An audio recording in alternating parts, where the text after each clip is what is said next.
Bonjour à tous, bonjour à toutes et bienvenue dans cette émission spéciale Alma Mater, les Confechange TV. Je suis Julie Tournemine et je suis ravie de vous accueillir sur le plateau avec Alex Formeau et un très beau parterre d'invités qui vont nous accompagner pour explorer dans cette émission la thématique économique autour de comment reconsidérer notre lien au vivant et comment penser la place du vivant dans nos business models et au cœur de l'entreprise. Avant de démarrer, Alex Formeau, peut-être une première question. Alma Mater, c'est quoi, c'est qui ? Alma Mater, c'est une association qui est née d'un déclic, d'une prise de conscience, donc en 2023, où j'ai décidé d'amener beaucoup de personnes éveillées à suivre notre cause pour reconsidérer donc certes notre lien au vivant, amorcer des changements en s'inspirant du vivant. Et donc Alma Mater, c'est un jeu de mots. Donc Alma Mater en latin, ça veut dire terre nourricière. Mater en anglais, c'est donner de l'importance ou être important. Donc ça a coulé de source de nommer l'association Alma Mater, puisqu'on redonne de l'importance au vivant, à notre terre nourricière, terre des animaux, des plantes, des hommes, où nous sommes vivants parmi les vivants. C'est aussi en fait créer de l'émerveillement. Donc on est là pour déclencher des déclics à travers la porte de l'émerveillement. On est là aussi pour créer du lien. Donc on espère en fait que tous nos intervenants publics vont pouvoir en fait créer du lien, amorcer des changements ensemble ou individuellement. Mais c'est là où on vient en fait, c'est créer des déclics pour amorcer des changements dans notre société, dans nos organisations et dans nos entreprises.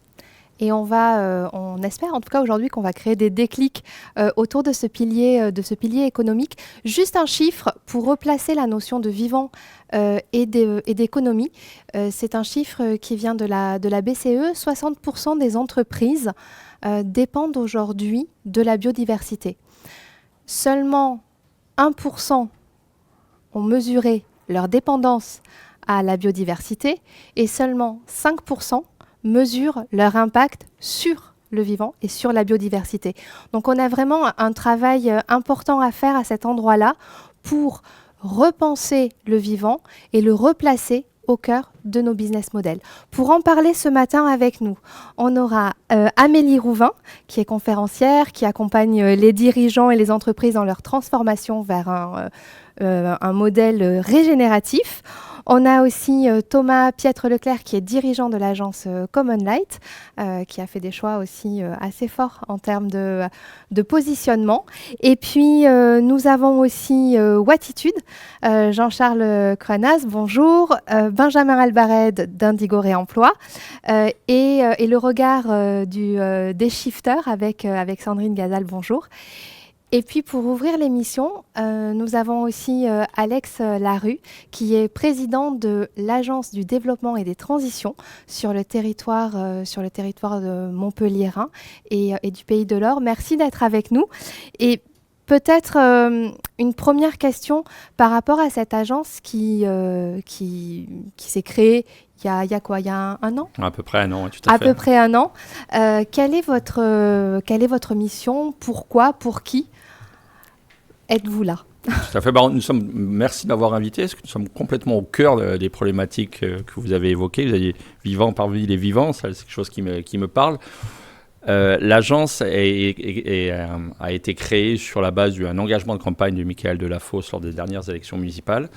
Il nous a demandé de porter ce projet. Alors à l'échelle du bassin de vie, ça va au-delà de la métropole et du Pays de l'Or. Il y a le Pays de Lunel, le Pic Saint-Loup, le Lot-des-Voix, il y a d'autres à Agde-7. On couvre le bassin de vie, c'est à peu près 1 million de personnes et 250 communes.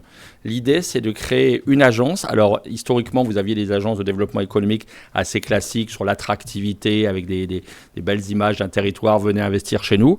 Nous, ce n'est pas le parti qu'on a pris, même si ces agences doivent continuer à exister. Nous, on a voulu vraiment aider le territoire à adopter le virage des transitions. Et quand je dis le territoire, c'est aussi bien les acteurs économiques de toute taille. Et la particularité de notre territoire, c'est qu'à peu près 90% des acteurs économiques ont moins de 10 salariés, mais aussi les autres acteurs économiques, les institutions, et à l'université qui est un de nos partenaires, la CCI, la Chambre d'agriculture, en disant, en fait, finalement, c'est une problématique commune. Et c'est vrai que je ne connaissais pas les statistiques que vous venez d'évoquer, mais ce lien, effectivement, indéfectible, doit être préservé. Et on a tous décidé de travailler en commun dans une gouvernance commune dans cet objet. travailler ensemble dans cet objet concrètement. Qui le fait? Comment on fait? Alors concrètement, l'idée c'est que l'agent soit un peu chef d'orchestre de toutes les bonnes pratiques qui peuvent exister pour aider les entrepreneurs notamment. Parce que comme vous le disiez tout à l'heure, c'est quelque chose qu'ils vivent au quotidien.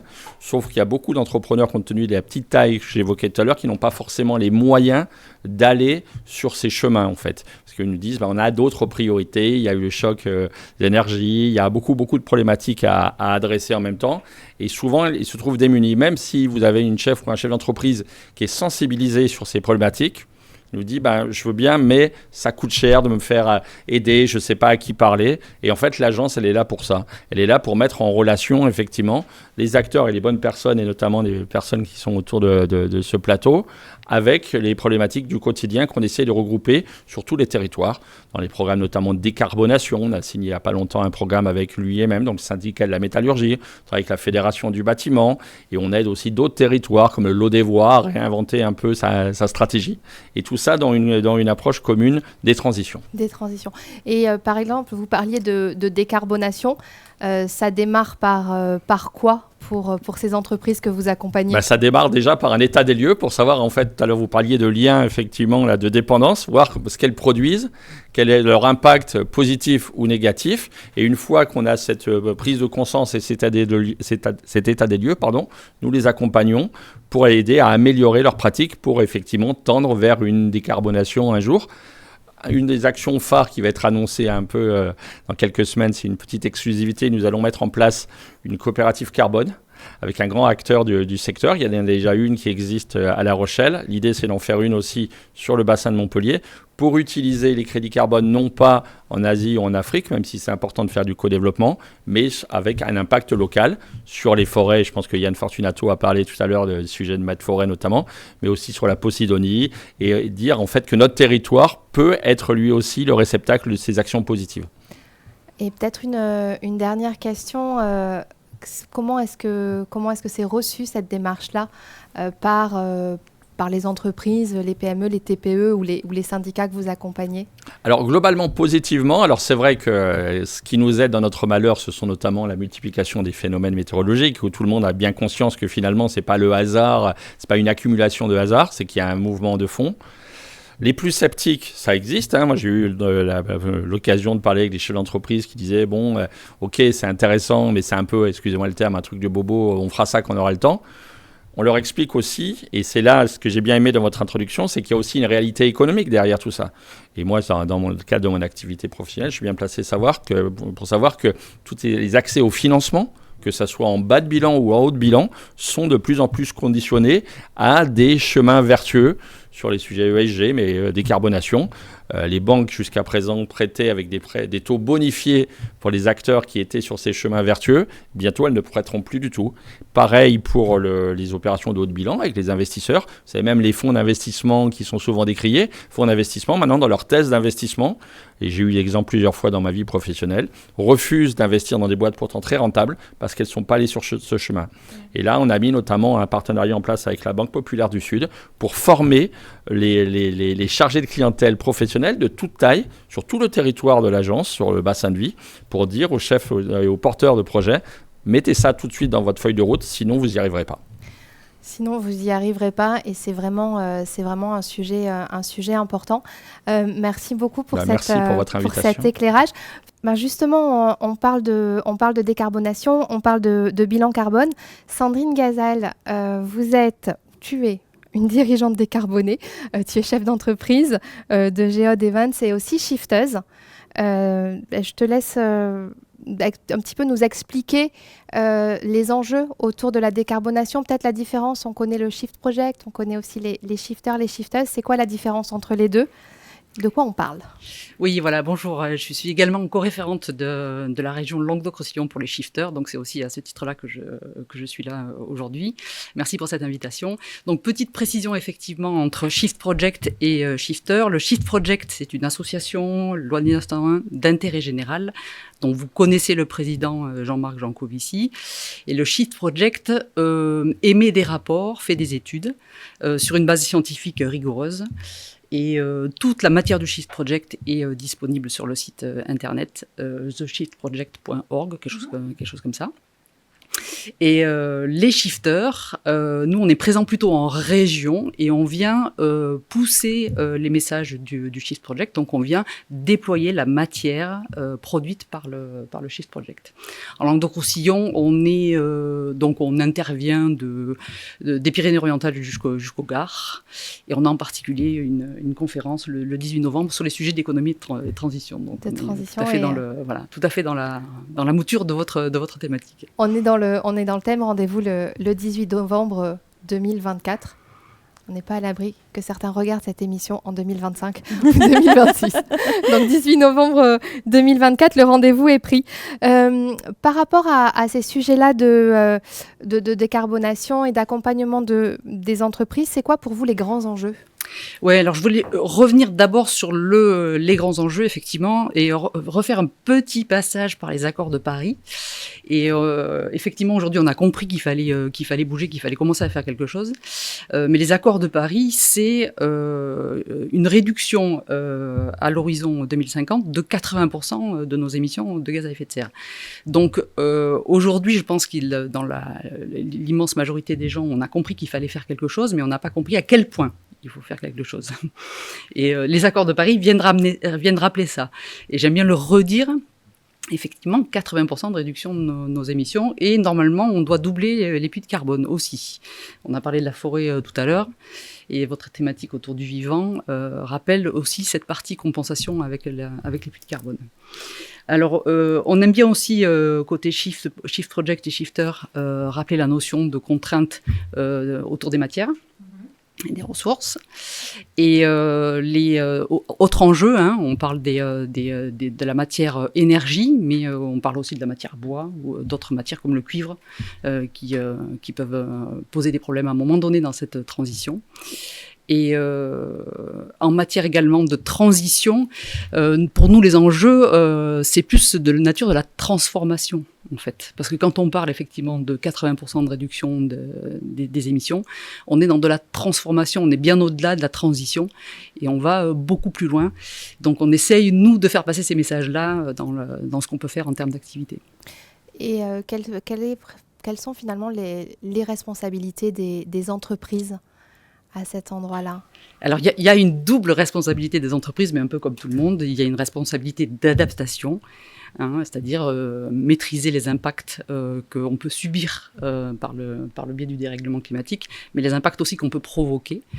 Et on a une responsabilité d'atténuation des émissions. Et donc, c'est bien un double pilier, adaptation et atténuation. On parle beaucoup d'adaptation, on parle un peu moins d'atténuation. On oublie qu'il faut réduire les émissions. On fera peut-être un lien avec nous aussi, consommateurs, et avec l'intervention de Thomas tout à l'heure sur ces deux sujets-là. Bilan carbone, premier outil ? Alors, bilan carbone, effectivement, premier outil.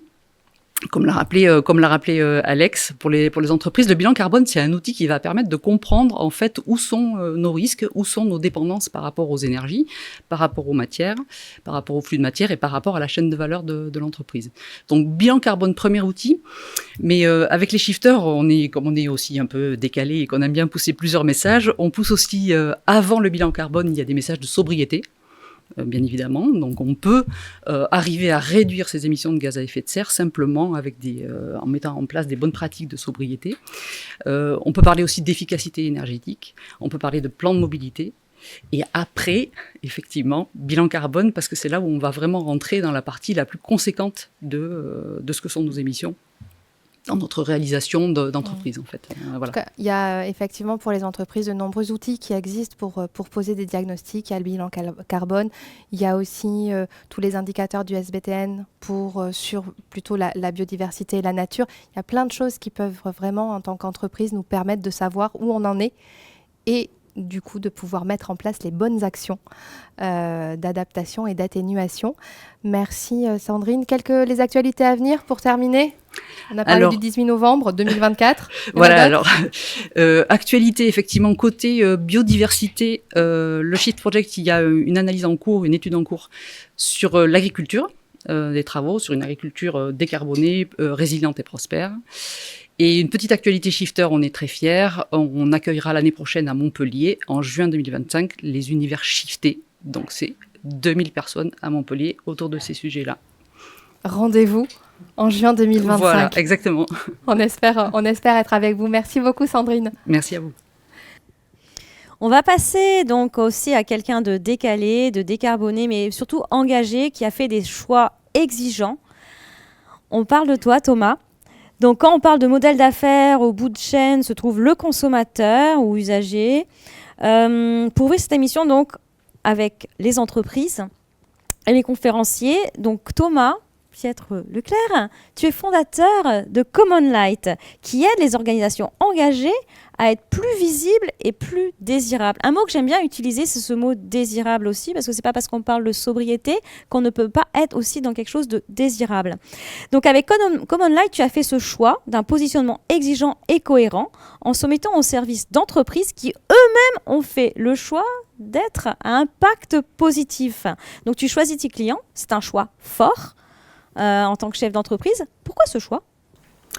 Eh bien, au départ, simplement parce que moi j'avais un besoin de me sentir utile. Donc, la seule chose que je sais à peu près faire professionnellement, c'est de la communication. Et donc, en 2005, quand j'ai créé l'agence, j'ai ressenti ce besoin de faire de la communication utile. Et finalement, mon métier, quand on prend un peu de hauteur, c'est pas hyper compliqué. C'est l'art et la manière de donner envie à des gens de faire quelque chose. Souvent, c'est les publics de nos clients. Les inciter à, alors souvent ça va être acheter un produit ou un service, mais ça peut être s'impliquer dans le boulot, cliquer sur un bouton ou venir à un événement. Bref, si on veut faire de la communication responsable, il me semble que finalement, la question à se poser, c'est comment faire en sorte que l'acte que l'on contribue à faire advenir, comment s'assurer que l'acte que l'on contribue à faire advenir fasse tourner la planète un peu plus rond. D'où effectivement cette raison d'être qui est de rendre visible, lisible et désirable. Donc ça c'est classique pour une agence de com, la notoriété, l'image, l'attractivité, mais les organisations qui contribuent à faire advenir un monde soutenable. Voilà, alors j'ai pas le temps d'écrire les critères et notre manière de catégoriser les clients, mais la conséquence quand même assez directe de ça, c'est que concrètement on refuse de travailler pour un certain nombre de domaines d'activité. Ceux qui sont les plus éloignés à nos yeux de la possibilité d'un monde meilleur. Je ne vais pas les lister, ils sont sur le PDF. Voilà. La question 2, en tant que communicant, peux-tu partager le fruit de ta réflexion sur l'art et la manière d'activer des leviers ou des freins finalement de passage à l'acte auprès d'un large public de consommateurs ? Enfin, comment on donne envie d'acheter quelque chose de plus vertueux mais qui est en fait un peu plus cher ? Donc ça porte quelques contraintes. Comment on fait ? Oui, c'est une bonne question. C'est la question que je me suis posée pendant quelques années au départ.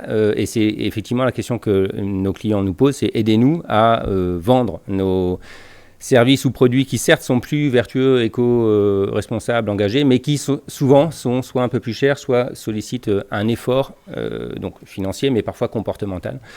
Et donc le premier constat, avant de répondre à cette question, il faut comprendre déjà où est-ce qu'on en est, et le constat qu'on peut faire notamment si on prend de la hauteur et qu'on regarde juste les émissions de gaz à effet de serre qui traduisent nos comportements, on voit bien que si on prend en compte les émissions importées, on n'y est pas, c'est-à-dire que le bilan carbone d'un Français, il a tendance à stagner, et j'ai mis quelques petites anecdotes comme ça, mais l'aéronautique s'est jamais aussi bien portée, la bio est en crise depuis 3 ans, on n'a jamais acheté autant de vêtements, les SUV sont la carrosserie préférée des Français, etc. etc.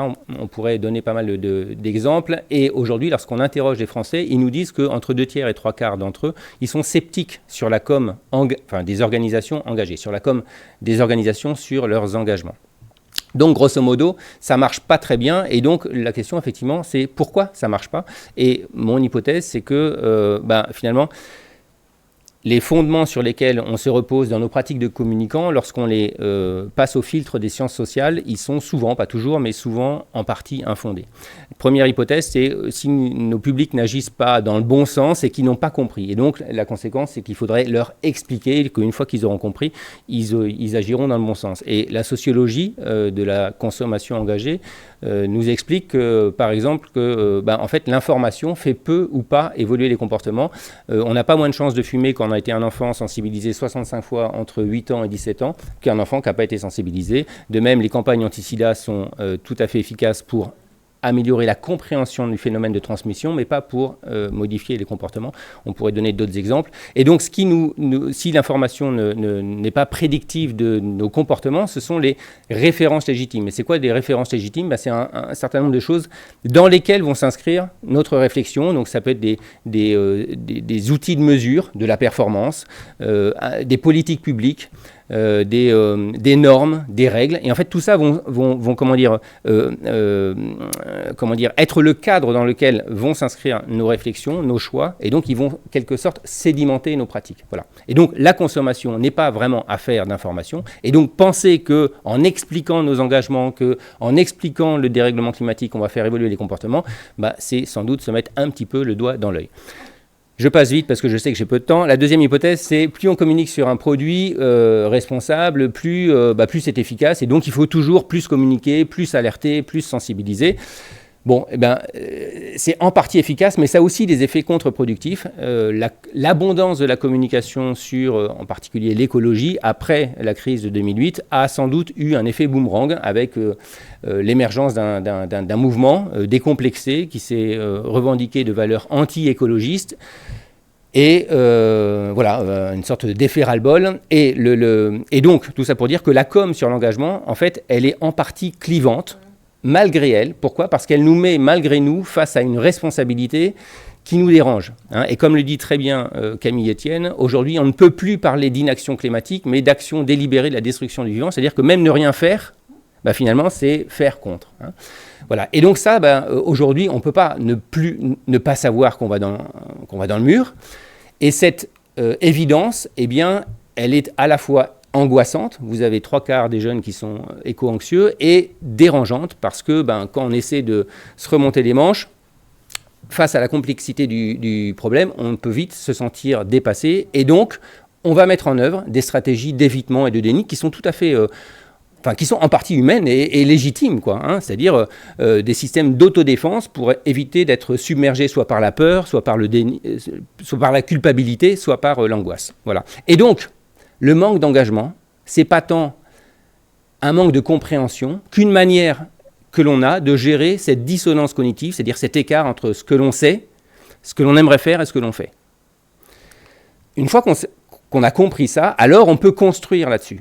Et mon invitation, c'est de prendre acte dans nos stratégies de communication de la nature qu'on pourrait appeler un peu décevante, je mets des guillemets, de l'être humain, qui n'est pas fondamentalement rationnel. Nous ne sommes pas non plus fondamentalement altruistes, préoccupés 24/24 par l'environnement et les autres. Et donc, la première préconisation par rapport à ça, ce serait de formaliser de vraies raisons d'être. C'est quoi une vraie raison d'être ? C'est quelque chose qui nous aide justement à dire non.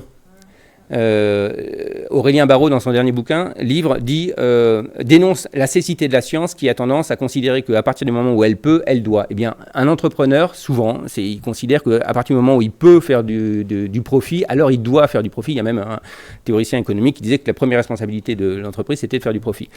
Eh bien, bâtir une raison d'être, c'est se donner l'opportunité parfois de dire non et donc de donner un sens à la vraie définition du développement durable. La deuxième préconisation, ce serait de s'appuyer sur les bénéfices vécus de l'éco-responsabilité et donc les références légitimes de nos publics. Ceux qui adoptent des comportements très engagés, ils trouvent des bénéfices, des satisfactions, de la joie. Et ce qui est intéressant, c'est qu'ils ne nous disent pas « je fais ça pour les abeilles ».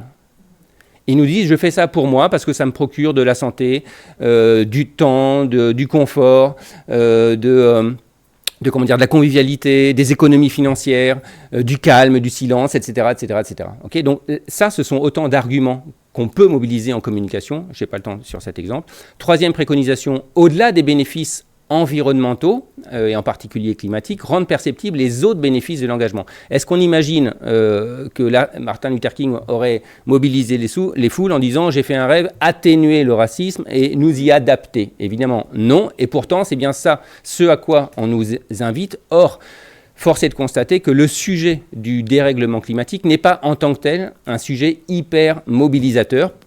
Alors, il y a plein de raisons, mais l'une des raisons peut-être si on en croit la psychologie évolutionniste, c'est que les réflexes que l'on a acquis lorsqu'on était des chasseurs-cueilleurs et les réflexes qu'on a répétés pendant des dizaines de milliers d'années, ils se sont un peu inscrits dans nos corps. Et ces réflexes-là, ils ont tendance à privilégier le court terme, privilégier moi et ma toute petite communauté. Et donc, ils sont assez, ils ne nous incitent pas à nous préoccuper d'un sujet que l'on perçoit comme lointain, touchant d'abord les autres, où on ne perçoit pas les conséquences entre ce que l'on va faire et notre changement de quotidien concret dans les 24 heures. Et donc, plutôt que communiquer sur la contribution à l'atténuation ou à l'adaptation au réchauffement climatique, mon invitation, c'est plutôt de communiquer sur les autres contributions positives de tous ces actes engagés, de toutes ces offres engagées, et qui sont nombreuses en termes d'alimentation de qualité, de santé humaine, de paix entre les pays, de justice sociale, de droits des femmes, de diversité culturelle, etc. jusqu'à la spiritualité. Voilà. Préconisation numéro 4, ce serait de banaliser plutôt que de valoriser. On a tendance à montrer des exemples un peu de héros ordinaires en disant « Regardez comme c'est fabuleux ». Eh bien, en fait, les études nous montrent que il est plus efficace de rendre banal un éco-geste. Il y a une étude qui avait été faite en 2008 dans un hôtel aux États-Unis pour inciter les clients de l'hôtel à réutiliser les serviettes. Et ils étaient confrontés à deux messages, soit « Aidez-nous à préserver l'environnement, réutilisez votre serviette », soit « 3/4 de nos clients nous aident à préserver l'environnement en réutilisant leurs serviettes, faites comme eux ».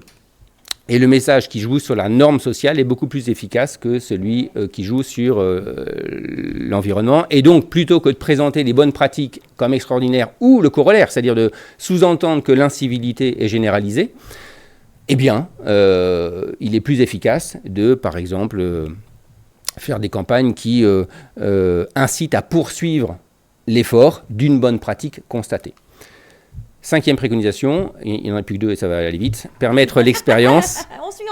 Permettre l'expérience. Ça a été dit tout à l'heure et c'était vraiment, je trouve, très intéressant sur l'émotion, je reviendrai après, mais si l'argumentation peine à convaincre, en revanche, ce qui est très efficace pour convaincre, c'est de permettre à l'autre de ressentir les bénéfices d'une action engagée. Donc, pour donner envie de jardiner, eh bien, installer un composteur, donner un cours de jardinage. Pour donner envie de faire du vélo, installer des racks à vélo. Pour donner envie de manger végétarien, inviter quelqu'un dans un très bon resto végétarien. Pour donner envie de ne pas prendre l'avion, faites découvrir une belle destination en France. Préconisation numéro 6, permettre l'émotion et donc oser surprendre. Ce qui différencie l'état N où je suis serein à l'état N+1 où je suis ému, c'est le fait que j'ai été surpris. Et donc, osons la surprise dans la communication par l'humour, par exemple. Ça, c'est une pub pour le covoiturage de la communauté du Grand Lyon. Voilà, when tu jettes ta clope on the floor et qu'elle te juge, be respectful of la planète. C'est des campagnes qui marchent bien parce qu'elles vont toucher autre chose que l'argumentation. Et on a vu dans une autre émission des photos d'Alain Ernoult, ça va vraiment dans ce sens-là. Osons le beau. Voilà, par le beau, par la poésie, on va pouvoir toucher cette campagne, elle est extraordinaire. Donner un coup de main à la nature sauvage, elle est vraiment très très bien faite. Voilà. Dernière préconisation, accepter le risque de la suggestion et donc ne pas toujours chercher à tout expliquer, tout dire, tout expliciter. Cette pub, elle date d'une vingtaine d'années, elle a été primée. Pourquoi est-ce qu'elle a été primée ? Parce qu'elle montre, parce que chacun peut comprendre que la famille Tartampion a préféré prendre le Transilien, qui est un train de banlieue en Île-de-France, plutôt que la voiture. Et ce qui est fort, c'est qu'il n'y a pas de message.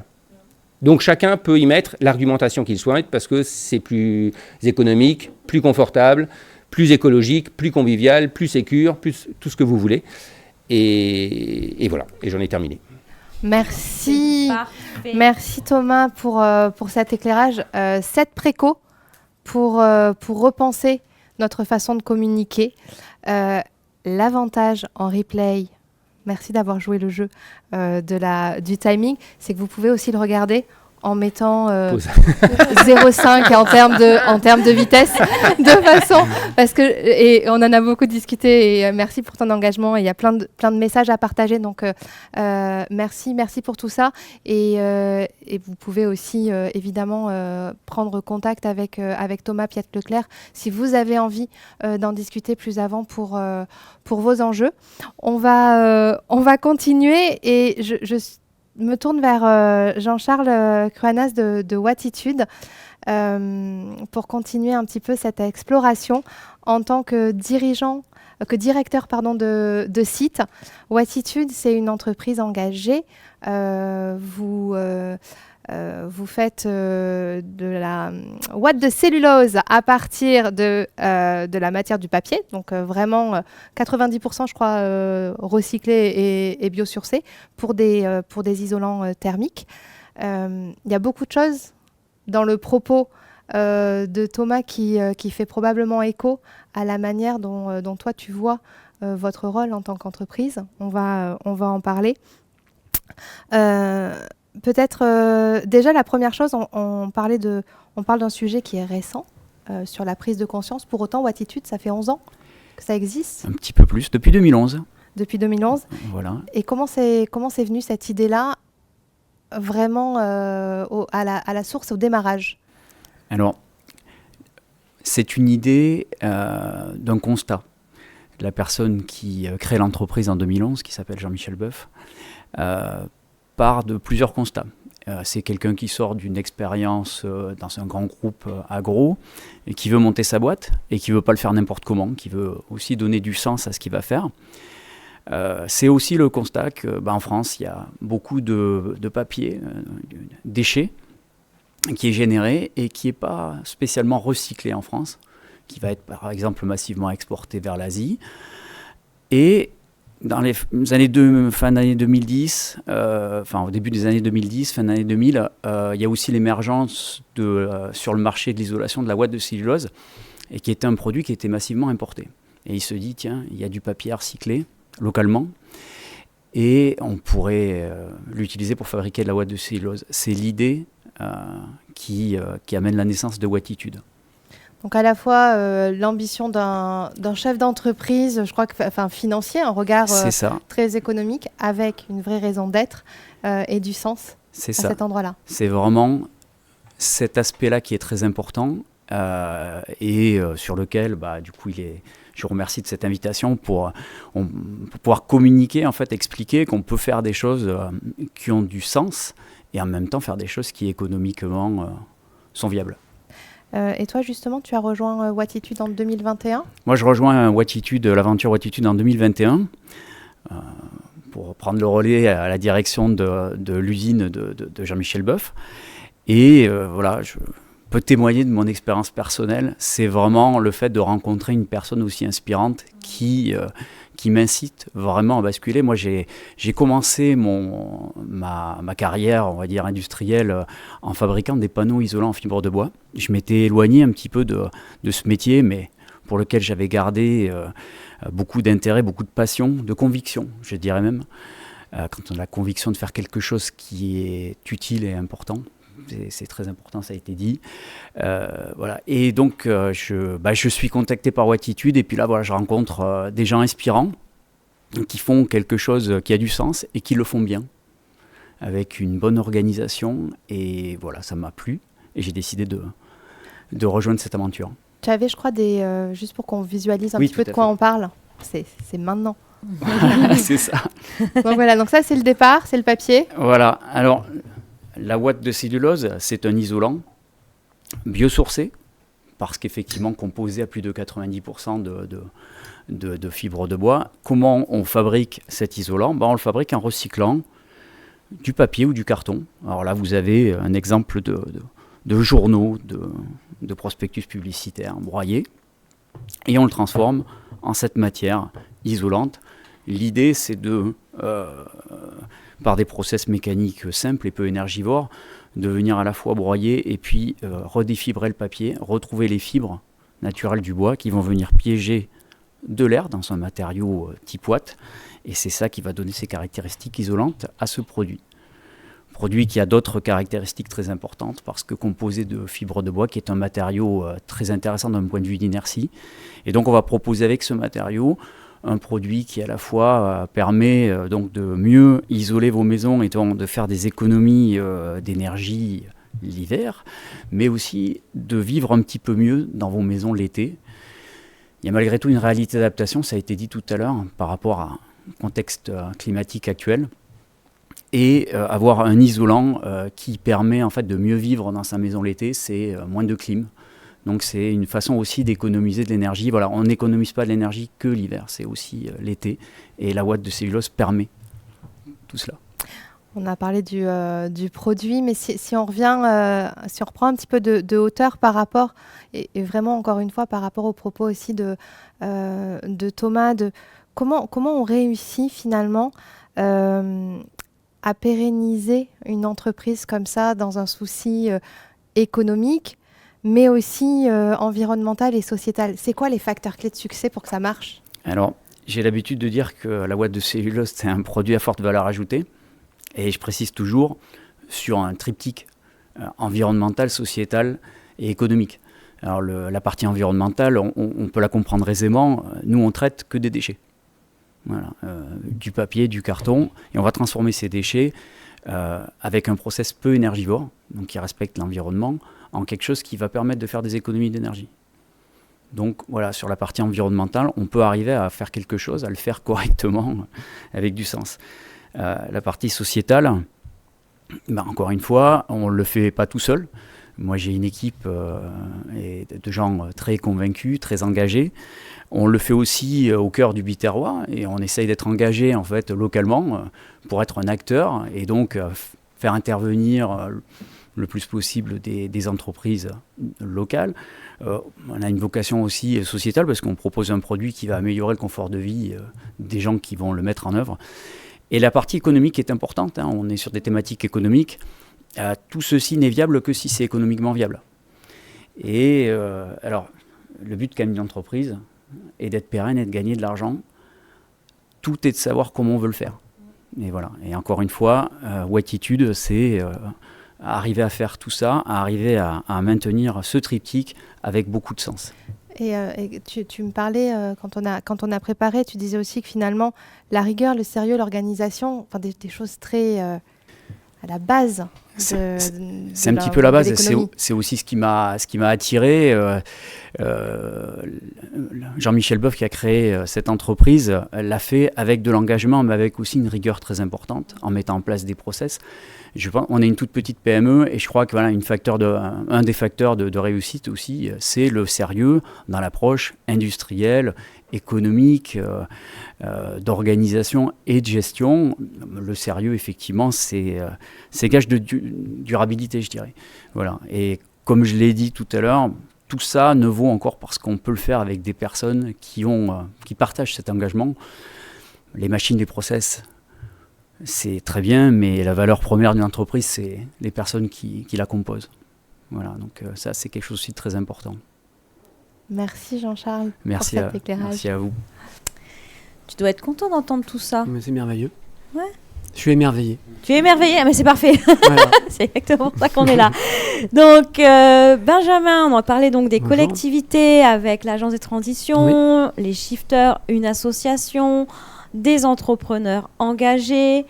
Et toi, en fait, tu vas rassembler tout ça. Tu es un entrepreneur engagé au service des communautés et du territoire. Exactement. Donc, tu es Indigo Réemploi. Oui. C'est qui ? C'est quoi ? Qu'est-ce que tu fais ? Indigo Réemploi, en fait, c'est une entreprise qui est partie aussi d'un constat, donc qui a été fondée par Stéphane de Freitas, qui est un entrepreneur social, qui a déjà aussi monté Eloquentia, que certains peut-être d'entre vous connaissent sur tout ce qui est prise de parole. Et en fait, c'est parti d'un constat très simple, c'est que quand vous vous baladez dans la rue, que vous allez de temps en temps en déchetterie, vous regardez un peu ce qui se passe autour de vous, vous voyez qu'il y a énormément d'objets qu'on jette et qui serviraient encore à plein d'autres gens. Et c'est pareil dans vos caves, c'est pareil dans vos greniers, et c'est pas bien de les stocker. Plein de raisons. On verra pourquoi. Et donc en fait, la raison d'être d'Indigo Réemploi, c'est vraiment de faire en sorte qu'aucun objet qui soit encore réemployable ou même réparable finisse à la poubelle ou dans vos caves. Voilà, c'est de créer une boucle tout à fait circulaire. Et comment on fait ça? En fait, on utilise notre savoir-faire. Nous, on vient de la tech, on vient du digital. Et donc, on a développé 2 produits. Un qui s'appelle Donnons.org, qui est à destination des particuliers. Peut-être que certains d'entre vous s'en servent. Et qui vous permet donc de donner ou recevoir gratuitement des objets. Donc, aujourd'hui, c'est quasiment 2 millions de personnes qui s'en servent. Donc, c'est une grosse communauté. Et puis, le deuxième, là, qui nous concerne plus principalement, c'est Circular City. Donc, Circular City, en fait, c'est une plateforme digitale tout en un, en marque blanche, qu'on met à disposition des collectivités locales, de manière à ce qu'elles puissent accélérer leur capacité à communiquer justement sur les déchets, à mieux trier, mais surtout à mieux réemployer. Donc comment on fait ça? Nous, l'idée, c'est vraiment été de créer du lien entre les différents acteurs du territoire, donc à la fois les collectivités, les usagers, et les acteurs du réemploi, donc souvent des ESS qui sont derrière. Donc voilà, nous, on a vraiment développé ce lien à travers une plateforme. Donc comment ça marche? En fait, l'idée, ça a été de simplifier le geste, de pouvoir que ça soit donné, que ce soit plus facile que de jeter. Aujourd'hui, jeter, il n'y a rien de plus simple. Vous descendez vos poubelles, vous mettez dedans, vous oubliez. Donner, c'est souvent plus compliqué. Donc aujourd'hui, à travers cette plateforme, c'est très simple. Je vous invite à le tester parce que, et je les salue là ici, la 3e, donc le Métropole de Montpellier, s'est engagé avec nous depuis 1 an et demi, vraiment de manière très profonde, très importante dans cet acte aujourd'hui. Donc vous pouvez retrouver sur Montpellier 3e / je donne, c'est en bas. Et vous pourrez voir comment ça marche. Donc on peut simplement décrire l'objet, dire où j'habite, et nous, on vous reconnecte avec les acteurs du réemploi du territoire qui vont pouvoir passer chez vous si nécessaire. Vous pouvez leur envoyer ou éventuellement également passer par Donnons.org en donnant votre objet. Donc ça, voilà, c'est toute la démarche et l'ambition d'Indigo Réemploi. Donc j'aime beaucoup en fait cette histoire de web, de maillage. En fait, je vois vraiment un maillage dans le territoire. Quels sont vraiment les bénéfices pour un territoire? Donc là, tu nous as parlé de Montpellier, mais vraiment les bénéfices au niveau du territoire d'Indigo Réemploi, peux-tu nous les présenter? Très bien. Donc en fait, effectivement, un territoire pour nous, il existe bien sûr plein d'acteurs sur le territoire avant qu'on arrive. Il y a des acteurs d'économie sociale et solidaire, il y a des associations, des recycleries, les déchetteries sont déjà en place. Les collectivités ont parfois des sites web, mais finalement, tout ça fonctionne assez peu autour de l'usager. Ça veut dire qu'on pense rarement à l'usager. Alors que nous, quand on vient du web, on place vraiment l'usager au centre de l'expérience. Et l'idée, c'est de se dire comment est-ce qu'on peut lui faciliter la vie pour que vraiment ce geste de donner soit plus simple que celui de jeter. Donc c'est ça vraiment que nous, on apporte, créer ce maillage qui va permettre ces différents acteurs qui font un travail formidable depuis des décennies. Il y en a beaucoup qui sont très connus et qui ont bien compris que le réemploi était nécessaire. Et donc, on crée, nous, ce maillage et on facilite la vie de l'usager. Alors, pourquoi on pense que c'est intéressant pour un territoire? Parce qu'un territoire, il peut se voir comme un flux de matière. Ça veut dire que vous avez énormément de matière qui rentre sur votre territoire, voulu ou non voulu. Parfois, cette matière même vous apporte rien, parce que c'est des commandes, par exemple, qui viennent de l'e-commerce. Le territoire n'a même pas l'occasion de faire tourner le commerce local. Et par contre, quand ce bien arrive en fin de vie, c'est au territoire de porter le coût du déchet. Donc, pourquoi est-ce qu'il faut vraiment développer l'économie circulaire sur un territoire? Pourquoi c'est très important de la dynamiser? Parce que ça permet de faire plus avec moins. Voilà, ou mieux avec moins, si on veut. Parce que finalement, vous avez tous ces objets, une télévision, un fauteuil, une chaise qui vont finir à la poubelle et qui peuvent resservir à d'autres.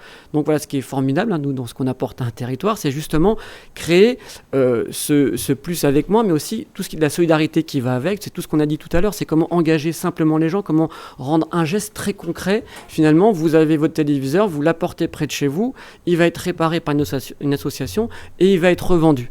Tout ça, au lieu de finir soit incinéré, soit renvoyé à l'autre bout du monde, et finalement, c'est des acteurs locaux que vous faites travailler, et c'est un geste, nous, qu'on le voit avec nos utilisateurs, c'est hyper plaisant. Les gens sont contents de donner, ça génère de la dopamine, c'est vraiment très plaisant, et vous faites travailler la personne qui est en bas de chez vous. Donc c'est toute la force de cette économie circulaire que nous, on vient vraiment appuyer. Alors j'aime bien parce qu'on va faire un petit arrêt sur image dans cette grande chaîne auquel tu appartiens, auquel nous appartenons si nous le voulons, si vous le souhaitez. Le petit point, c'est Benjamin Albared. Donc, tu as eu une autre vie avant. Tu as un parcours assez varié dans l'entrepreneuriat, dans des grosses boîtes aussi, dans des grandes structures. Tu veux nous en parler un petit peu plus? Et aussi, en fait, comment tu vois le gain économique d'une entreprise qui replace le vivant dans ses business models? Oui. On revient à toi là. Tu vois. Oui, on revient à moi. Je peux rougir comme ta veste un petit peu. Je viens de faire ça. Non, mais ce qui est important au-delà de moi, c'est ce que j'ai pu constater, parce que je travaille dans des grosses structures. Et en fait, l'envie de transformation, cette prise de conscience, elle est assez généralisée. C'est-à-dire qu'on trouve partout des gens qui ont envie de faire des choses, des gens qui ont envie de changer des choses. Par contre, la complexité, c'est la transformation. On en parlait tout à l'heure, parce que ça peut être un frein économique, ça peut être un frein peut-être idéologique aussi pour certains. Donc moi, ce que j'ai pu constater, c'est pourquoi c'est nécessaire de bouger. Pourquoi il y a un moment donné, je me dis, ah bah tiens, ça y est, je prends la décision de bouger. Tout simplement parce que on dit que gouverner, c'est prévoir, mais voilà, gouverner une entreprise, c'est aussi prévoir. Il faut être capable d'anticiper pour faire en sorte qu'on ne va pas subir une nouvelle loi qui va tomber. Donc si je suis une entreprise, il faut que j'anticipe. Subir des changements de consommateurs, ça c'est vraiment très important, de se dire, les consommateurs s'inquiètent pour leur propre santé, ils peuvent s'inquiéter aussi pour leur environnement très proche, même si effectivement ce ne sont pas des êtres qui vont se projeter très loin. Mais l'anticiper, ça vous permet aussi de vous différencier par rapport à vos concurrents et d'être beaucoup plus performant. Et bien sûr, aussi on parlait de recrutement, ça permet quand vous recrutez des gens de les attirer parce que votre discours est très clair. Et ça a attiré, voilà. Je crois, Jean-Charles. Exactement. Non, Jean-Charles était un bon exemple. Mais par contre, j'attire l'attention parce que c'est ce que j'ai vu souvent et je pense qu'on l'a tous vu ici, on en parlait de la réalité de la communication, c'est à quel point cette transformation, elle est liée au business model. On parlait du business model, ça veut dire que le business model, c'est la manière dont votre entreprise fait de l'argent. Et quand votre modèle d'entreprise, c'est de vendre beaucoup d'objets le plus possible parce que vous devez finalement rentabiliser vos usines, et en même temps, vous allez dire, mais moi, j'aimerais bien être vert, faire plein de belles choses comme ça. Vite fait, on est dans des injonctions contradictoires. Et ces injonctions contradictoires, aujourd'hui, il faut qu'elles soient résolues par le business model. Si votre manière de gagner de l'argent, elle est à l'opposé du discours que vous portez, vous n'y arriverez pas. Parce que dès qu'il y a une crise, dès qu'il va y avoir un petit problème, ça va tout de suite s'effondrer. Moi, je l'ai vu dans des gros groupes qui étaient pourtant, on va dire, sincèrement motivés. Les dirigeants qui étaient derrière étaient sincèrement motivés, mais ça ne marche pas parce qu'ils n'ont pas revu le business model. Le business model, c'est cette capacité à changer de paradigme et vous dites, finalement, je vais gagner de l'argent autrement. Et je pense que, on parlait tout à l'heure, ça prévaut même à la communication. Vous pouvez communiquer, mais si finalement, au fond de vous, et ça dépasse même votre raison d'être, on peut... si tu es une entreprise qui vend des yaourts, vous voyez sa raison d'être, c'est la santé voilà. Donc bon, il y a un moment donné, la raison d'être affichée, elle n'est pas forcément en lien avec votre business model. Donc il faut vraiment réconcilier les deux, et je pense que voilà, c'est moi mon expérience que j'ai vue. Donc c'est bien de bouger, c'est bien de vouloir y aller, mais faites-le comme on l'a justement avec Watitude ici, où c'est totalement vraiment ancré dans le business model. Et ça, c'est très important parce qu'en plus, ça va vraiment vous libérer. Je crois que je vois Amélie qui acquiesçait à l'écoute du propos. Merci beaucoup, Benjamin.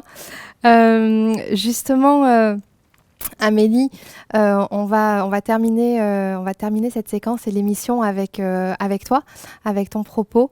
Pour aller peut-être encore un cran plus loin, on a beaucoup parlé là d'économie circulaire, d'économie d'usage. On va aller un cran plus loin sur le régénératif avec toi. Donc Amélie Rouvain, toi tu as travaillé pendant 16 ans chez Veolia autour des enjeux du développement durable. Aujourd'hui, tu es conférencière, tu es aussi fondatrice et dirigeante d'Ecosofia, qui accompagne les transformations, qui accompagne les dirigeants. Quel regard est-ce que tu portes sur les échanges qu'on a eus aujourd'hui ? Oui, alors effectivement, j'aurais eu envie de réagir à chaque fois, à chacun des 5 intervenants. Donc j'ai pris plein de notes, vraiment des rebonds, mais sur les 5 interventions qu'on a eues. Effectivement, j'ai travaillé pendant 16 ans sur les enjeux économie circulaire, le nexus eau, énergie, déchets. Et peut-être aussi pour faire un lien avec les idées reçues qu'il y a sur le vivant, qu'il y a eu dans une autre émission d'Alma Mater. On vous invite à retrouver sur la chaîne YouTube. Peut-être aussi les idées reçues sur l'économie circulaire. On a tendance à le réduire au recyclage. Et on vient de voir à travers là les bénéfices et les autres manières de fonctionner sur le territoire, que c'est bien plus large que ça.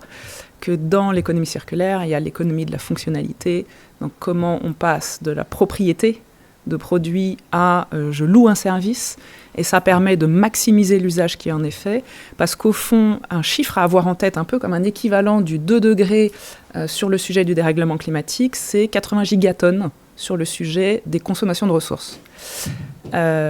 Et au fond, l'enjeu, pour moi, à avoir en tête sur l'économie circulaire, c'est réduire la consommation de ressources. Comment ? En circularisant l'économie. Tout l'enjeu, c'est de passer à l'échelle. Effectivement, il y a plein de superbes initiatives qu'il y a dans les territoires. Mais comment on arrive à craquer les business models, à passer à l'échelle ? C'est ça le sujet. Donc ce 90 gigatonnes-là de ressources consommées, et ça continue, c'est de manière exponentielle, avec dans les premières ressources, on n'imagine pas forcément. Savez-vous quel est le premier matériau consommé au monde ? Le sable. Première ressource, l'eau. Il y a une émission, je crois, que vous faites spécialement sur l'eau tout à l'heure. Et derrière ça, donc remplacer la propriété par l'usage. Tu as mentionné changement de paradigme, c'est aussi passer du volume à la valeur. Par exemple, est-ce que vous avez une idée du prix ? Donc, je sais pas, un ordinateur portable, ça vaut combien aujourd'hui ? On va dire 500 €. Je sais pas. Donc, on l'achète neuf, il vaut 500 €. Donc, voilà sa valeur qu'il a.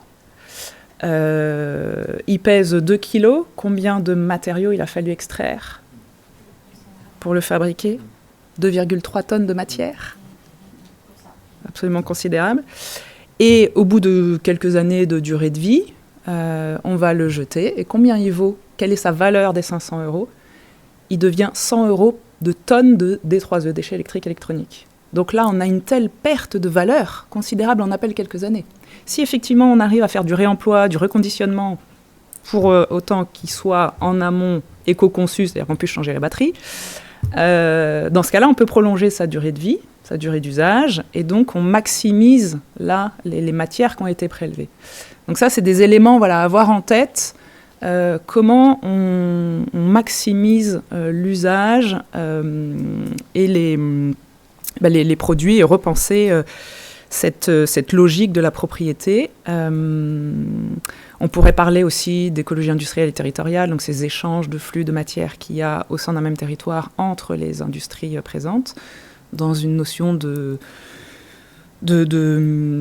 bénéfice mutuel, ce qui n'est pas sans contrainte parce que ça nécessite de partager les infos, etc. Donc derrière, ça va chercher d'autres manières de coopérer et peut-être de travailler différemment ensemble. Et peut-être des freins plus perso aussi, là. Donc des freins, voilà. Et là, on en arrive pour moi sur ce qui est le parent pauvre des sujets de... Au-delà de la transition, je suis d'accord d'aller sur de la transformation. C'est vraiment ça le cœur.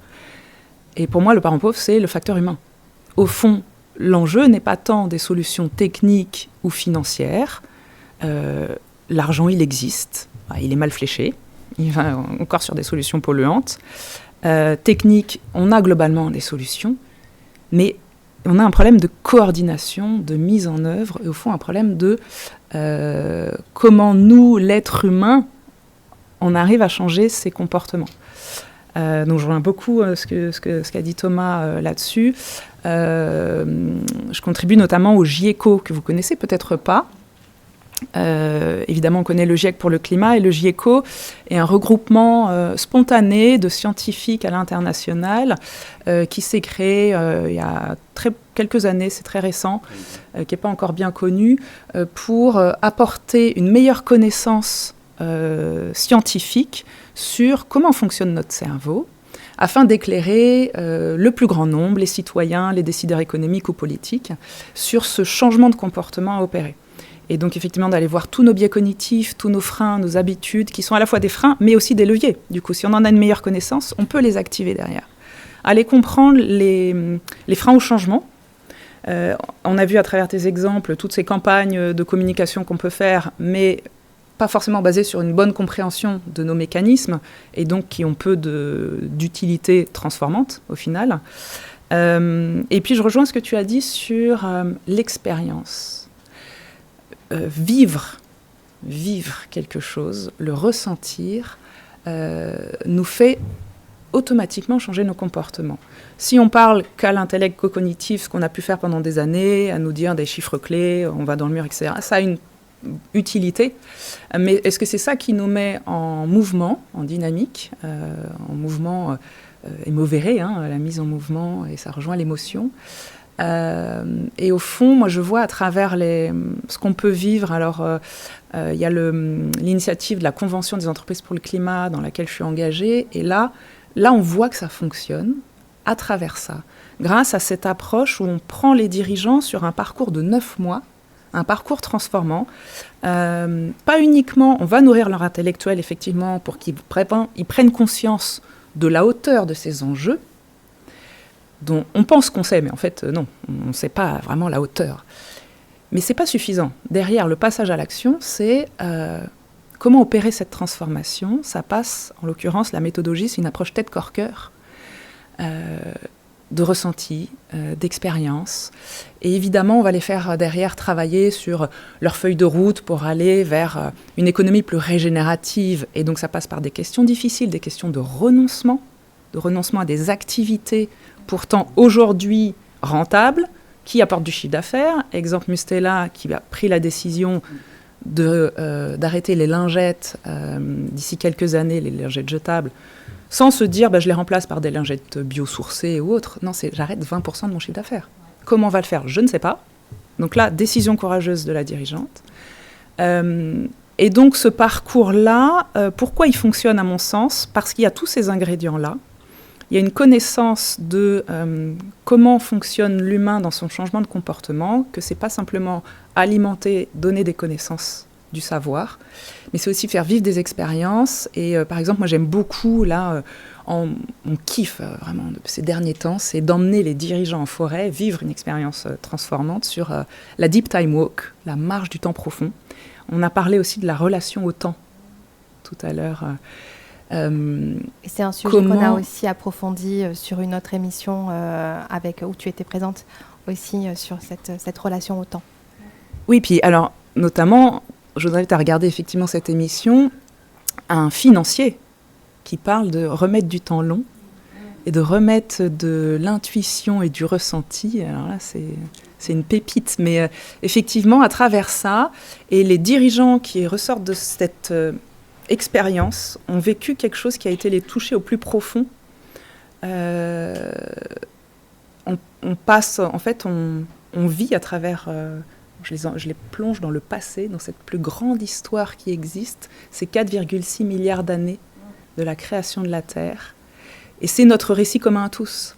Et prendre conscience qu'on est relié à tout ça. Et voilà, donc l'expérientiel, remettre de l'émotion et une meilleure connaissance du facteur humain sur les enjeux de transformation. Pour moi, ça, c'est vraiment des clés. Des clés fortes, parce que derrière les entreprises... Jean-Charles le disait tout à l'heure, il y a des équipes, il y a des humains, il y a un dirigeant aussi. Et c'est vrai que c'est important d'aller toucher l'émotion pour passer à l'action. Cette transformation intérieure du dirigeant, on dit en systémie, une entreprise ne peut pas changer au-delà du niveau de conscience de son PDG. Et en même temps, il y a une impulsion extrêmement forte qui vient aussi des salariés, de l'ensemble des parties prenantes. Ça peut être un client ou un fournisseur qui vient... apporter un changement pour l'entreprise. Mais je suis persuadée vraiment que ce shift intérieur aussi, reconnecté à son intériorité, est un élément clé pour permettre les bascules, dont la bascule économique, quoi. L'économie, c'est des individus, des hommes et des femmes qui font ces règles du jeu, quoi. Amélie, on a beaucoup parlé à travers ces exemples de différents modèles d'économie, d'usage, de fonctionnalité. Est-ce que tu peux nous aller un cran plus loin, peut-être, par rapport au régénératif, à la notion d'économie régénérative ? Oui, effectivement, on a beaucoup parlé économie circulaire et ça a été mon activité pendant de nombreuses années. Et puis, si on va un cran plus loin, L'économie circulaire n'est pas suffisant. Le développement durable n'est pas suffisant non plus. On voit bien qu'on n'arrive pas à découpler la consommation de ressources de l'augmentation, de la croissance, de l'augmentation du PIB. Donc on continue à aller dans le mur avec le système, avec nos 3 ou 4 piliers du développement durable. Comment on change vraiment de paradigme ? Et c'est là l'invitation de l'économie régénérative dont on parle de plus en plus, dans les milieux pionniers notamment. Et il peut y avoir une tendance de récupération d'entreprises ou peut-être du capitalisme de s'approprier cette notion du régénératif. Donc effectivement, vigilance là-dessus. Au fond, le principe du régénératif, c'est quoi ? C'est de mettre le vivant au cœur de tout, au cœur de toute décision, de toute action et réflexion. Et peut-être d'abord, on en a parlé aussi dans l'autre émission, au cœur vraiment dans l'intériorité des dirigeants. Donc là, ça passe par, on a parlé de l'expérientiel, du vécu, du ressenti, de reconnecter à ça, de s'autoriser à ça dans les organisations, dans les émotions, dans les entreprises, pour pouvoir transformer les modèles économiques derrière. Parce que si on veut transformer un modèle économique avec le même niveau logique de pensée qui a créé ces problèmes et ces crises, on ne va pas y arriver. On arrive à des fausses bonnes solutions. Donc, cette économie régénérative, mettre le vivant au cœur de tout, c'est soutenir et dynamiser la vie sous toutes ses formes humaines, non humaines, végétaux, animaux, les milieux, les écosystèmes. Et c'est améliorer la capacité de ces écosystèmes, la capacité intrinsèque qu'ils ont à fournir des services écosystémiques, mais ça peut être une vision anthropocentrée, mais à développer leur plein potentiel. Si on applique ce principe-là, par exemple, on ne va pas tirer sur une fleur pour la faire pousser plus vite. Effectivement, on lui donne plein de pesticides aujourd'hui dans notre modèle d'agriculture intensive. Or, si on va sur les lois du vivant, c'est simplement lui fournir ce dont elle a besoin, donc du soleil, une source de chaleur, un terreau de qualité et de l'oxygène, en l'occurrence le processus de photosynthèse. D'ailleurs, photosynthèse, ça c'est intéressant comme élément, parce que dans les principes du vivant, on a le principe qui, en fait, notre société, si on regarde, elle va à l'opposé des principes du vivant. Notre société, elle est très normée, alors que les principes du vivant, c'est hétérogène. Elle est linéaire, alors que le principe du vivant, c'est des cycles, c'est circulaire, il n'y a pas de déchets, tout est réutilisé, réemployé. Et donc la photosynthèse, c'est aussi ce principe de sous-optimalité que présente beaucoup Olivier Amand, et c'est absolument passionnant. On est dans une société de la performance qui au final génère une fragilité et une société du burn-out.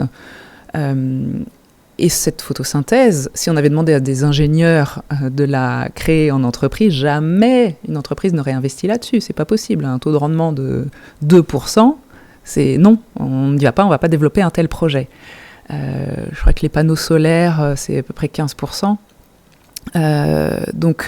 Et pourtant, c'est le fondement de notre monde. C'est le fondement de nos économies. On est... comme tu mentionnais, cette étude de la BCE qui montre que 70% des entreprises sont dépendantes du vivant, de la biodiversité. On est totalement dépendant et pourtant, voilà, c'est basé quand même sur un taux de rendement de 2% de la photosynthèse.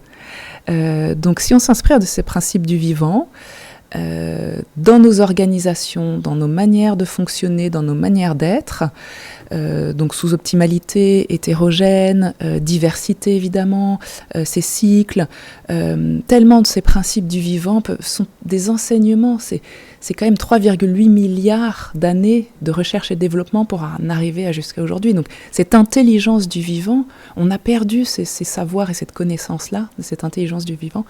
Et on peut tout à fait s'inspirer de ça aussi dans nos manières de fonctionner et d'être. Donc, par exemple en entreprise, ça va être comment je peux mieux intégrer le vivant, humain, non humain, dans les processus de décision, de réflexion, comment s'interroger sur les projets qu'on met en œuvre, est-ce qu'ils sont régénératifs, est-ce qu'ils favorisent le vivant pour les personnes qui y contribuent, c'est-à-dire principe de singularité, est-ce que chaque individu qui y contribue peut développer son plein potentiel, sa singularité et s'exprimer, que ce soit dans l'entreprise, les salariés ou les parties prenantes, les clients, les fournisseurs.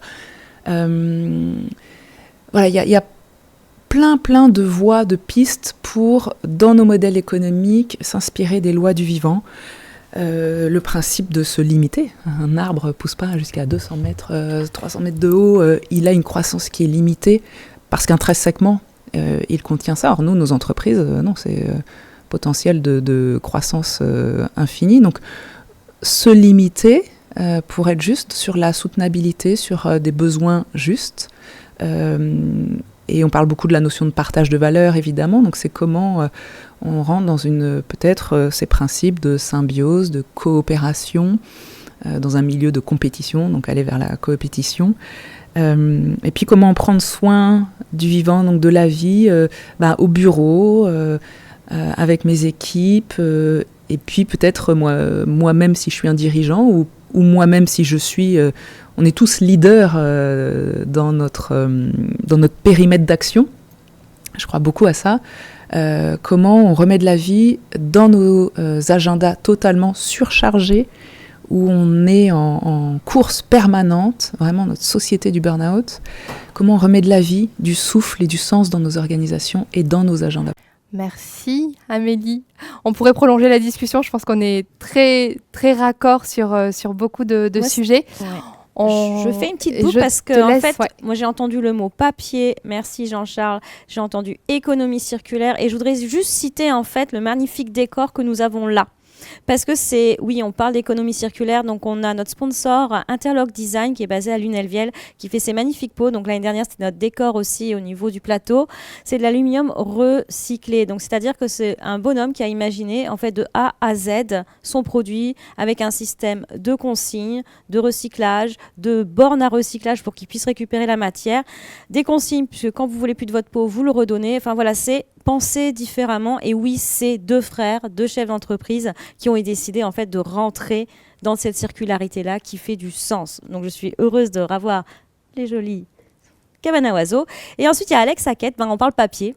Donc Alex Hackett, c'est mon amie, ça c'est sûr et certain, mais c'est aussi une créatrice d'art où on voit ces magnifiques fleurs en papier. Donc c'est pareil, les fleurs, on les coupe, les vraies fleurs, on les coupe. Voilà, là c'est du durable, c'est de l'éternel, c'est un message et c'est aussi de l'émotion. Donc je remercie nos deux sponsors pour ce magnifique décor qui vient rajouter du sens à cette boucle, à cette circularité.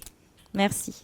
Dans nos autres sponsors, on remercie aussi évidemment les studios PM qui nous accueillent dans leur studio et qui soutiennent largement l'enregistrement de ces émissions. Banque Populaire du Sud, Hitbox, notre traiteur, car oui, pour ceux qui sont présents dans le public, nous allons aller déjeuner. On va prolonger les échanges autour d'un buffet avec aussi du vin et des boissons sans alcool du domaine Villa Noria. Merci à eux. Et quant à nous, on vous retrouve prochainement en ligne pour les autres émissions Alma Mater, qu'on fait Change. On aborde la thématique de reconsidérer notre lien au vivant sous l'angle environnemental, renforcer le lien qui nous unit au vivant, sous l'angle sociétal, changer de regard sur le vivant. Et puis l'angle économique, c'était pour aujourd'hui. Et une autre émission spéciale eau pour reconsidérer cet élément vital. À très bientôt en ligne sur YouTube. Merci à tous. Merci.